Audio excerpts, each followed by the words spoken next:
सादर जय Jinendra. सन्मतिवाणी news channel में आपका हार्दिक स्वागत है। प्रतिवर्षानुसार इस वर्ष भी नरसिंहपुरा मानभद्र बाबा भक्त मंडल द्वारा 29वें वर्ष में श्री गुरु पूर्णिमा पर्व मनाया गया। इसके अंतर्गत इंदौर स्थित कीमती गार्डन में एक बहुत ही भव्य पूजन पाठ का आयोजन किया गया, हवन का आयोजन किया गया, जिसमें 108 जोड़े हवन कुंड में बैठे और भक्ति भाव से बाबा की पूजा अर्चना करी। विशेष रूप से आशीष जैन इस पूरे कार्यक्रम को अंजाम देने में लगे हुए थे। वे भी प्रमुख कुंड पर सपत्नी विराजमान थे। और हाँ, विशेष रूप से इस अवसर पर आचार्य श्री विप्लव सागर जी महाराज एवं आचार्य श्री कुमुद नंदी जी महाराज आए। उन्होंने मंच पर से गुरु पूर्णिमा के महत्व को समझाया और उन्होंने कहा कि गुरु के बिना जीवन ही व्यर्थ है, गुरु है तभी जीवन शुरू है। आचार्य विप्लव सागर जी महाराज ने बहुत ही ओजस्वी प्रवचन दिए। आइए हम उन्हें श्रवण करते हैं और साथ ही देखते हैं यह आयोजन किस प्रकार से संजोया गया मानभद्र भक्त मंडल नरसिंहपुरा मानक चौक मंदिर के द्वारा। आइए। गुरु हमें प्रभु से मिलाने वाला हुआ करता है। प्रभु का स्वरूप क्या है, प्रभु का अस्तित्व कैसा है, प्रभु तक कैसे जाया जाए और प्रभु बनने के लिए क्या किया जाए, इस बात का बोध कराने वाला गुरु हुआ करता है। गुरु पूर्णिमा के दिन हम उन महान भगवान गौतम स्वामी जो हमें गुरु के रूप में मिले, तो प्रभु महावीर से परिचय हुआ और भगवान महावीर स्वामी की देशना सुनने को मिली। यदि गुरु ना होते तो प्रभु की देशना भी हम तक नहीं पहुंच पाती। और वर्तमान में गुरुओं का इतना उपकार है, इतना उपकार है, इतना उपकार है। वर्तमान में जितना भी हम धर्म कर रहे हैं सब गुरुओं के उपकार से कर रहे हैं। यदि गुरुओं ने जिनवाणी नहीं लिखी होती तो आज आपको मोक्ष मार्ग क्या है, धर्म का मार्ग क्या है, कल्याण का मार्ग क्या है, कैसे भला करें, कैसे अच्छा जीवन जिएं, हित का जीवन जिएं और कैसे बुराइयों से बचें, ये कोई भी रास्ता आपके पास में नहीं होता। ये हमारे पूर्वाचार्यों का अनन्य अनन्य उपकार है कि उन्होंने जिनवाणी के माध्यम से हमको वह ज्ञान प्रदान किया है जिसके माध्यम से आज हम अपने जीवन को संयमित कर रहे हैं, संस्कारित कर रहे हैं, धर्ममय कर रहे हैं। कहने का आशय इतना सा है कि आज वर्तमान में जितना धर्म है सब हमारे पूर्वाचार्यों की दया और कृपा के माध्यम से उपलब्ध हो रहा है। और तो और गुरुओं की इतनी महिमा हुआ करती है कि जब तक इस धरती पर अग्नि प्रज्वलित हो रही है तब तक सच्चे मुनि निर्गंत साधु इस धरती पर विराजमान हुआ करते हैं। और वर्तमान में भले ही तीर्थंकर महावीर का समूषण या केवलियों की गंधकुटियों में देखने को नहीं मिलती है, लेकिन जब इन गुरुओं के दर्शन मिला करते हैं तो इन गुरुओं के दर्शन से हमें बहुत कुछ मिल जाया करता है। कितना कुछ मिलता है। गुरु के रूप में हमको प्रभु की आवाज़ दिखती है, गुरु के रूप में हमको प्रभु की आवाज़ दिखती है। गुरु हमें प्रभु से मिलाता कलम इतिहास लिखती है, गुरु हमें प्रभु से मिलाता कलम इतिहास लिखती है। जहाँ गुरुदेव का दर्शन गुरु भक्तों को मिलता है, जहाँ गुरुदेव का दर्शन गुरु भक्तों को मिलता है, वहाँ छोटी धर्म सभा समौ शरण से दिखती है। वो छोटी सी धर्म सभा समौ शरण से दिखती है। गुरु की महिमा है कि जहाँ गुरु विराजमान हो जाया करते हैं और भक्तों को गुरु का आशीर्वाद मिला करता है। सच्चे भक्तों को गुरु भले ही एकांत में या निर्जन स्थान पर ही क्यों न बैठे हों, वहाँ पर भी गुरु के दर्शन करके, जैसे समौ शरण में भगवान विराजमान हुआ करते हैं, गंधकुटी में केवली भगवंत विराजमान हुआ करते हैं, सच्चे गुरु भक्तों को इसी प्रकार का एहसास, आभास और आशीर्वाद की प्राप्ति हुआ करती है। गुरु के रूप में प्रभु की आवाज़ दिखाई देती है। गुरु ही हैं जो हमें प्रभु तक पहुंचाने वाले हुआ करते हैं, प्रभु के स्वरूप से परिचय कराने वाले हुआ करते हैं। भले ही गुरु प्रभु से बड़े नहीं होते, बड़े तो प्रभु ही हुआ करते हैं, लेकिन प्रभु की प्रभुता का एहसास कराने वाले गुरु ही हुआ करते हैं। आज नमोकार मंत्र में यदि अरिहंतों को पहले स्मरण किया करते हैं तो ये उपकार के कारण से, यदि गुणों में श्रेष्ठता किसी में है तो वह सिद्ध परमेष्टि में ही हुआ करती है। लेकिन हम संसारी प्राणी, हमारा उपकार किसी ने किया है तो गुरु ने किया है। सिद्धों को बताने वाले यदि कोई है तो वह अरिहंत भगवान है। उपकार की दृष्टि से नमो अरिहंताणम पहले बोलते हैं, नमो सिद्धाणम बाद में बोलते हैं। पूजता की दृष्टि से नमो सिद्धाणम प्रथम हुआ करता है। तो भव्य प्राणियों, गुरु बड़ा नहीं है, लेकिन हमें बड़े से परिचय कराने वाला जरूर हुआ करता है। गुरु बड़ा नहीं प्रभु से, किंतु प्रथम जरूर है। गुरु बड़ा नहीं प्रभु से, मगर प्रथम जरूर है। गुरु हमें जन्म ना देता, मगर माँ बाप जरूर है। गुरु हमें जन्म ना देता, मगर माँ बाप जरूर है। गुरु की महिमा कहने की कहाँ सामर्थ है मेरी। गुरु की महिमा कहने की कहाँ सामर्थ है मेरी।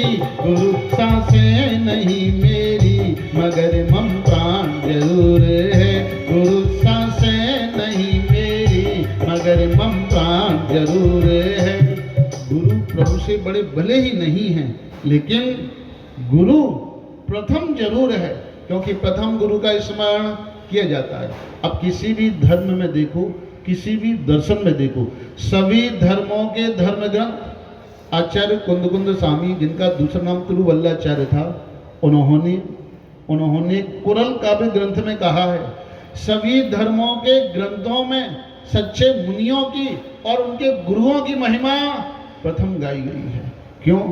धर्म का प्रसार, धर्म का विस्तार और धर्म की प्रभावना यदि किसी के माध्यम से हुआ करती है तो वह सच्चे गुरुओं के माध्यम से ही हुआ करती है। इसलिए पुरुषार्थ सिद्धि उपाय ग्रंथ में अमृतचंद स्वामी ने कहा है कि आत्मा प्रभावनी हो, रत्न तय तेज सा सतत मेवा, दान तपो जिन पूजा, विद्यातिशय जिन धर्म। प्रभावना दो प्रकार से हुआ करती है, एक अंतरंग प्रभावना हुआ करती है, दूसरी बहिरंग प्रभावना हुआ करती है। आज गुरु पूर्णिमा पर्व पर अब इतना बड़ा उत्सव कर रहे हैं, महोत्सव कर रहे हैं। यदि दुनिया में गुरु नहीं होते तो क्या आप इतना बड़ा उत्सव महोत्सव कर पाते? यदि गुरुओं का आशीर्वाद आपके मस्तक पर नहीं होता तो क्या इतना बड़ा दुर्लभ कार्य भक्ति, आराधना, हवन, पूजन, भक्ति करने में आपकी चित्त की स्थिरता बन पाती? हमें पुनः पुनः जागृत करने वाले, सुषुप्त चेतना में ऊर्जा भरने वाले यदि कोई हुआ करते हैं तो वह निर्गंत गुरु हुआ करते हैं। वह गुरु हमारी सोई हुई चेतना को पुनः जागृत करने वाले हुआ करते हैं। गुरु हमारी अंतरंग चेतना में प्राण को भरने वाले हुआ करते हैं, ऊर्जा को भरने वाले हुआ करते हैं। ये गुरुओं का अनन्य अनन्य अनन्य उपकार हुआ करता है। तो कुरल काव्य ग्रंथ में कह रहे हैं कि सभी धर्मों को, धर्म ग्रंथों को जीवित रखने वाले यदि कोई हुआ करते हैं तो उस धर्म के धर्म गुरु हुआ करते हैं। आत्मा प्रभाव नहीं हो, रत्नातय तेज सतत मेवा। यदि रत्नातय के तेज के धारी ये गुरु नहीं होते तो गुरु पूर्णिमा मनाने का औचित्य क्या होता? गुरु पूर्णिमा की महिमा इन रत्नातय से मंडित, रत्नातय के तेज से मंडित निर्गंत गुरुओं के माध्यम से हुआ करती है। और सच्ची प्रभावना करने वाला यदि कोई हुआ करता है तो गुरु ही हुआ करता है। जब ये अपने आत्म साधना में उतरते हैं तो उसके माध्यम से प्रभावना हुआ करती है। प्रभावना मात्र बाहरी कार्यक्रमों से या आयोजनों के माध्यम से नहीं हुआ करती है। प्रभावना साधुओं के मंगल प्रवेश से, कलशों के रखने से या किसी विधान अनुष्ठान के करने से, रथ यात्रा महोत्सव आदि से ही नहीं हुआ करती है। प्रभावना, मूल प्रभावना रत्नातय के तेज के माध्यम से हुआ करती है। कि मैं बहुत बीमार था। महाराज ने कहा कि एक काम करो, तुम्हें भगवान का पंचामृत अभिषेक हुआ, इसको जो है आपको ग्रहण करना है। दूध का अभिषेक हुआ था और वो दूध का अभिषेक महाराज ने गुरु मंत्र पढ़ के दिया। आज तक याद है कि गुरु ने दिया हुआ मंत्र और उस पानी के अंदर और दूध के अंदर जो मंत्र दिया था, आज हम मुनि बन गए, मुनि बन गए, आचार्य बन गए, परंतु आज गुरु का उपकार कभी भूल नहीं सकते। महानुभाव, मैं एक बात कहता हूं कि यदि तुम गुरु का सम्मान नहीं कर सकते हो, गुरु का अपमान करने का अधिकार नहीं है। यदि तुम गुरु का सम्मान नहीं कर सकते हो, मत करो, परंतु गुरु का अपमान मत करो। गुरु की निंदा कभी मत करना। एक जीवन में नियम रखो कि मैं गुरु की निंदा नहीं करूंगा। गुरु अपने महान होते हैं, गुरु साधक हैं, गुरु साध हैं। 3 साधक हैं, 2 साध हैं, आचार्य, उपाध्याय और साधु, ये साधक हैं। और 2 अरहंत और सिद्ध, ये साध हैं। जिन्होंने साध की सिद्धि कर ली वो जो है भगवान है। ऐसे हमारे गुरु भगवान होते हैं। यदि गुरु के दर्शन हो जाएं तो भगवान के दर्शन हो गए। गुरु का इतना महत्व है यार, कोई इस संसार में जितने भी कागज हैं यदि लिखा जाए तो हम उनके गुरु का महत्व नहीं लिख सकते। इतना महान गुरुओं का महत्व होता है।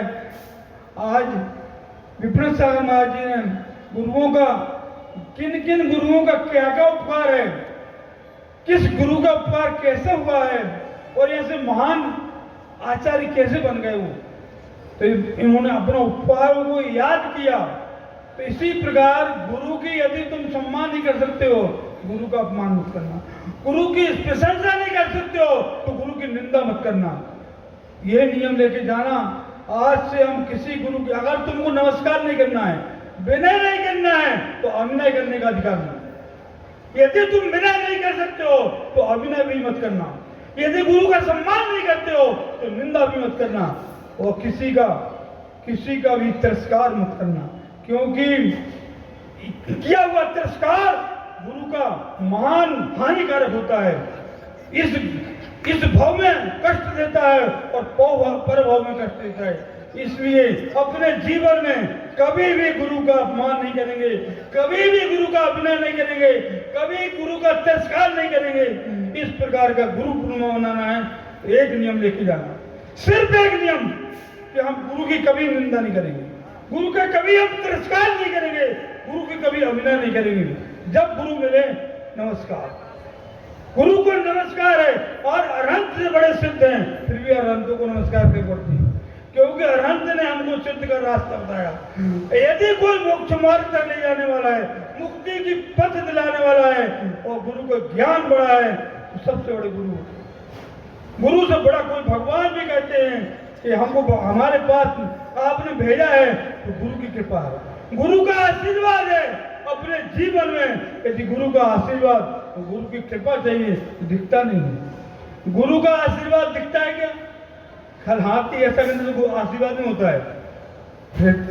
सच्ची श्रद्धा, सच्ची भक्ति और सच्चा समर्पण, यदि 3 गुण हैं तो सच्चे भक्त हो, नहीं तो कुभक्त हो, अभक्त हो, कम वक्त हो। इसलिए कभी कम वक्त मत बनना, कभी कम वक्त मत बनना गुरु के प्रति। कभी भी हाथ जोड़कर नमस्कार करने, यदि तुमको नमस्कार नहीं भी करना है तो गुरु के अलग हट जाना, हट जाओ वहां से। गुरु के पास जाने की कोई जरूरत नहीं है। परंतु यदि गुरु के सामने जाकर के गुरु की निंदा करना, किसी भी गुरु की निंदा मत करना, किसी गुरु का तिरस्कार नहीं करना और किसी का अभिनय नहीं करना। इससे महापाप और कोई नहीं है। सबसे बड़ा पाप है तो गुरु का अभिनय है, क्योंकि गुरु हमको मोक्ष मार्ग दिखाते हैं, गुरु हमको मोक्ष ले जाते हैं। इसलिए ऐसे गुरुओं को सत नमन है, ऐसे गुरुओं को सत नमन है जो हमारा उपकार करके हमको मोक्ष मार्ग ले जाते हैं और भगवान बनाने वाले हैं तो गुरु है। यदि कोई भगवान बनाने वाला है तो एक गुरु है। इसलिए हमको भगवान बनना है, सभी को भगवान बनना है, भक्त नहीं भगवान बनेंगे।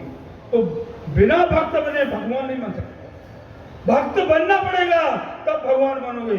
इसलिए आज गुरु पूर्णिमा पर मैं एक ही नियम देता हूं सबको, सब लोग हाथ जोड़ें और हाथ ऊपर करें, गुरु को नमोस्तु बोलें, हे गुरुदेव नमोस्तु नमोस्तु नमोस्तु। आज के बाद कभी गुरु की निंदा करेंगे नहीं और सुनेंगे भी नहीं। यदि कोई गुरु की निंदा करता है तो हम सुनेंगे भी नहीं, उस कान पकड़ के उसको निकाल दो बाहर। गुरु की निंदा करता है नहीं, सबसे बड़े गुरु हैं। तो ऐसे गुरुओं का कभी भी अनादर, अपमान और तिरस्कार नहीं करो। ये तुम्हारे गुरु पूर्णिमा की सार्थकता है। गुरु पूर्णिमा सार्थक है, सफल है, और उसका मनुष्य जीवन सफल है जो कभी गुरु का अभिनय नहीं करता। यदि तुम विनय नहीं कर सकते हो तो अभिनय मत करो, यदि तुम सम्मान नहीं करते हो तो अपमान मत करो, यदि गुरु को आहार नहीं दे सकते हो तो 2 आहार दे रहा है उसको मना मत करो, तो तुम नहीं दे सकते हो। बैठो यहाँ, कितने भाव से आया है आहार देने के लिए और फिर नहीं दे पा रहा है, तो ये पाप कर्म को होते हैं। गुरुदेव यदि एक गिलास तीर्थंकर को आहार देने वाला मोक्षगामी होता है, सिद्ध भगवान बनता है, तो ऐसे परम गुरु जिन्होंने मोक्ष मार्ग दिखाया है, ऐसे गुरुओं को आहार देना महान पुण्य का कारण है और मोक्ष मार्ग का साधक है। आज इतना समय हो गया, 12 बज गए, 11-12 बज गए, तब भी भूखे बैठे हैं, क्योंकि आज गुरु पूर्णिमा है। गुरु का महत्व बताया इन्होंने, कितना बड़ा महत्व बताया। आज ऐसे महान गुरु और इनका कोई तिरस्कार करता है, अपमान करता है, उससे बड़ा कोई पाप नहीं। इसलिए आज गुरु पूर्णिमा के दिन कुछ ना कुछ नियम लेके जाना और गुरु पूर्णिमा को सार्थक करना। जय बोलो महावीर भगवान की जय।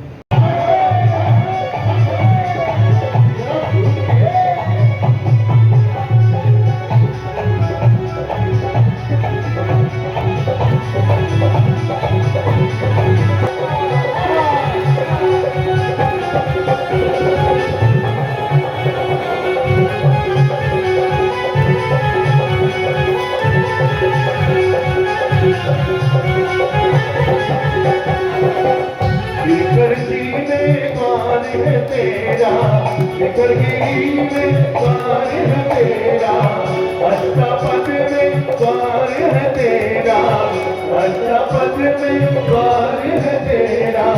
इंद्र बजाए नो बाजे लगे केसरिया केसरिया केसरिया केसरिया आज हमारा मन केसरिया।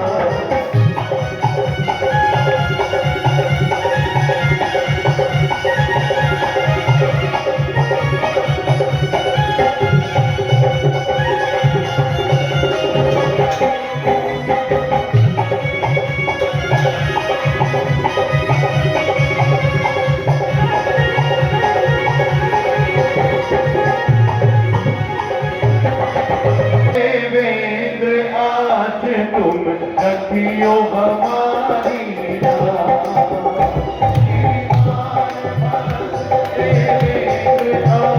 तुम रखियो हमारी रखियो हमारी रखियो हमारी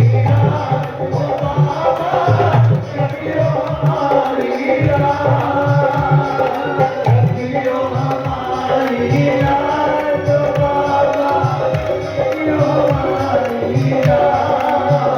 श्रीमान भद्र श्रीमान भद्र श्रीमान भद्र देवेंद्र आज तुम रखियो हमारी।